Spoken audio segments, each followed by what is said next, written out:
From former President Barack Obama to the children of Dr. Martin Luther King are remembering the civil rights icon John Lewis. Over the course of 3 decades in Congress, Lewis worked on a number of projects, big and small. One of those projects was the African American History Museum in Washington, D.C. Our own chairman, J.C. Watts, a former congressman, sat down with Del Waters to talk about his memories of John Lewis. JC, I was fascinated in reading that you, along with John, were the co-signers of the legislation to create what we now know as the African American History Museum. We were. John had actually worked on that legislation for 10 or 12 years and approached me about joining him and doing kind of a bipartisan program with Democrats and Republicans, and he worked the Democrat side, I worked the Republican side. We brought in Republican Senator Sam Brownback from Kansas. We brought in Max McClellan, Democrat Senator out of Georgia. And those two guys kind of worked the Republican-Democrat side on the Senate side. And John approached me about it, and he had worked on it for 10 or 12 years. We approached Ralph Regula from Ohio, who was the Republican chairman of the Interior Appropriations Committee, and asked him for some dollars to kind of lay the groundwork. And he said, hey, don't know where I'm going to get the money from. He said, but let me come up with it. I will get it done.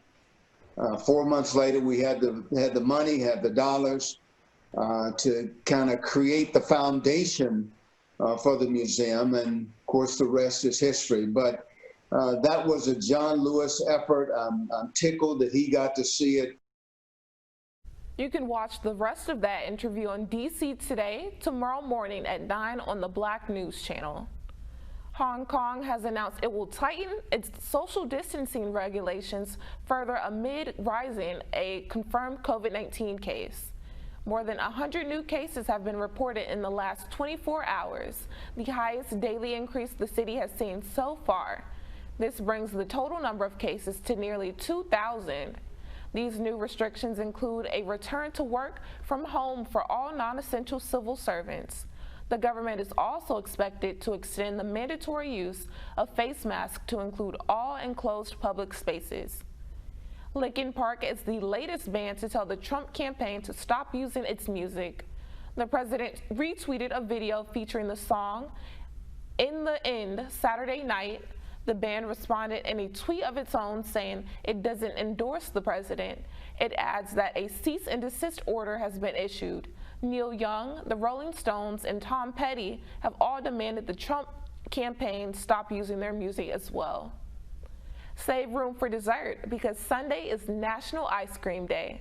The unofficial holiday falls in the middle of a whole month dedicated to the sweet treat.